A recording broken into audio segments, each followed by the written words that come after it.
It took me 2 weeks to find the doctor. He had retired 7 years ago. No forwarding contact through the hospital. No listing in the medical directory. Nothing online beyond a brief mention in a regional newspaper article about a fundraising event for 2019. I found his name in that article, found a town, found a phone number through a local directory that I wasn't sure would still be active. He answered on the third ring. I told him my name. I told him the date of the surgery. I told him the hospital. I said I was trying to understand some discrepancies in my records and that his name was on my discharge paperwork as the operating surgeon. There was a silence on the line, not the silence of someone trying to remember, the silence of someone who already remembered and was deciding what to do with it. Then he said, "I know who you are. I remember the case. But what you're describing is impossible. You didn't survive that surgery. We lost you on the table. I have thought about that day every day for 17 years, and I am certain of what happened because it's the reason I never operated again." I stood in my kitchen with the phone against my ear. I said, "I'm standing in my kitchen. I have a scar. I have a discharge document with your signature on." He said nothing for a long time. Then he said,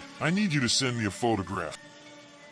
The whole thing started because of an insurance form. I was switching providers, routine, administrative, the kind of task that sits on a to-do list for weeks until you finally get around to it on a Sunday afternoon. The new insurer needed documentation of any prior surgeries. I had one, a cardiac procedure, 17 years ago, age 19, routine by the standards of what it was. I had recovered, moved on, filed it away in the part of my history that felt distant enough to be abstract. I contacted the hospital's records department, gave them my name, date of birth, the approximate date of the procedure. The woman I spoke to was efficient and pleasant and said they'd check the archive and get back to me within 5 working days. They got back to me in 3. The letter said they had conducted a thorough search of their records for the dates provided and had found no record of a patient matching my details. No admission, no procedure, no discharge. They included a reference number and a contact for further queries. I called the contact number, went through the same details again. The man I spoke to checked while I was on the line and confirmed the same thing. Nothing. He suggested the records may have been lost, older files, pre-digitization. It happens sometimes. He suggested I try to source documentation from my GP at the time. I still had the discharge document. I had kept it in a folder of medical records that had moved 4 apartments over 17 years.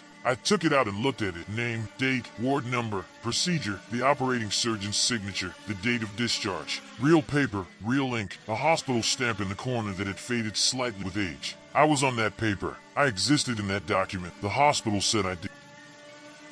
I contacted my GP first. The practice I had been registered with at 19 had merged with another surgery, and the records from that period were held by the NHS Central Archive. I submitted a request. 6 weeks later, I received a partial file, immunizations, a broken wrist at 14, a referral letter. The referral letter was there, dated 3 weeks before the surgery, referring me to the cardiology department at the hospital for assessment of an identified arrhythmia. My name, my date of birth, my address at the time. The referral existed. The surgery it referred me for did not. I went back to the discharge document and looked at it more carefully than I had before. The surgeon's name was printed clearly above the signature. I had never paid attention to it the way I was paying attention now. I had assumed it was the name of someone unremarkable, someone who had done their job and moved on. Now I typed the name into a search engine and sat very still while the results loaded. A single result, a regional newspaper, 2019. A fundraising event for a hospital endowment. A photograph of attendees. A brief caption. The name in the caption matched the name on my discharge document. I enlarged the photograph. A man in his late 60s, standing slightly to the side of the group, thinner than the other attendees. A quality of distance in the way he held himself. He was looking at the camera, but not quite at it. The look of someone whose attention was elsewhere. I noted the newspaper, the town, the year. I found the publications archive. I found a contact email. I wrote to them asking if they had any further information about the man in the photograph, a forwarding address, a phone number, anything. They didn't respond. I kept looking.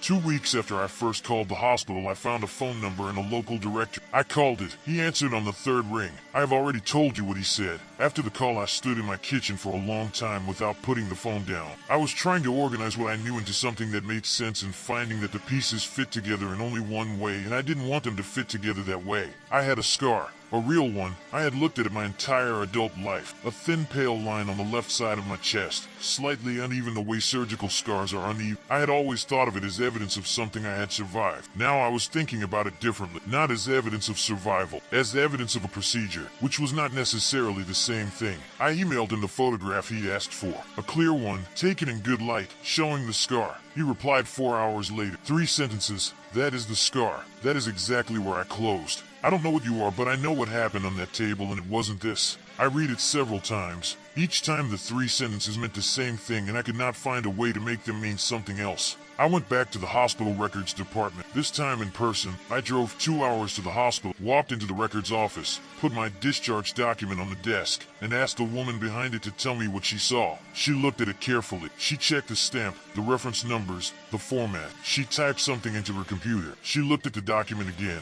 Then she looked at me. She said the document was genuine. The format, the stamp, the reference numbers, all consisted with the paperwork from that period. She said it was definitely issued by this hospital. I asked her to pull the admission record for the date on the document. She typed. She looked at the screen. She typed again. She said there was an admission record for that date. A patient with that procedure, that ward, that surgeon. I felt something loosen in my chest. Finally, a record. Confirmation. Something to hold on to. Then she turned the screen toward me. The name in the admission record was not mine. Different first name, different surname, different date of birth. A different person entirely. The procedure, the ward, the surgeon, the date, all matching my discharge document exactly. But the patient was someone else. I asked her to check the discharge record. She checked. The discharge record matched the admission. Same name, same person. Not me. I sat in a plastic chair across from her desk and looked at my discharge document and looked at the screen and thought about what this meant. That somewhere in this hospital's archive there was a patient who had been admitted for the same procedure I had, on the same day, in the same ward, under the same surgeon. A patient who had been discharged.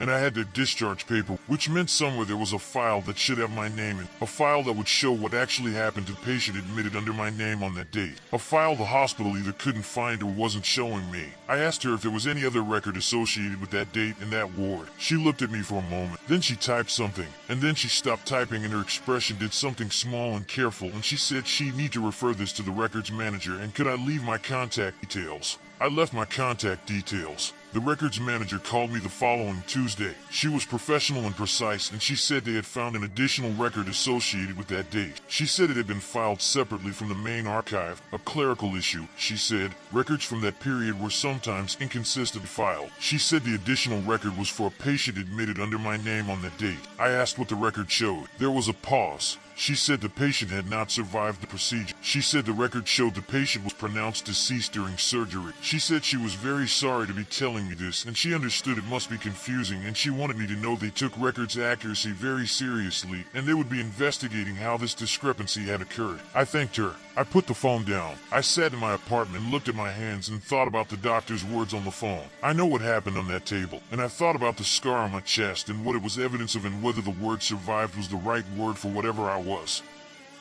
I called the doctor back the following day. He answered. I told him what the records manager had said. He was quiet for a long time. Then he said, I need to ask you something and I need you to answer honestly. Do you remember waking up after the surgery? I thought about it. I had always thought I remembered the recovery room, the ceiling tiles, a nurse's voice, the specific heaviness of coming back from anesthesia. I had told that story to myself for 17 years. Waking up, recovering, moving on. But now, sitting in my apartment with the phone in my hand, I tried to find the actual memory, the specific, textured, sensory memory of that moment. The ceiling tiles. What color were they? The nurse's voice. What did she say? The heaviness. What did it feel like? Exactly. I couldn't find it. I had the story. I had always had the story. But the memory underneath the story, the raw, lived experience of waking up in that wasn't there. There was a gap where it should have been. Smooth and total, the way a scar is smooth. Evidence of something closed over, not something that had... I told him I wasn't sure. He said, I'm not sure either, but I've thought about what I'm going to say next for 17 years, in case this conversation ever happened. And what I want to say is this: whatever you are, whatever happened in that room or after that,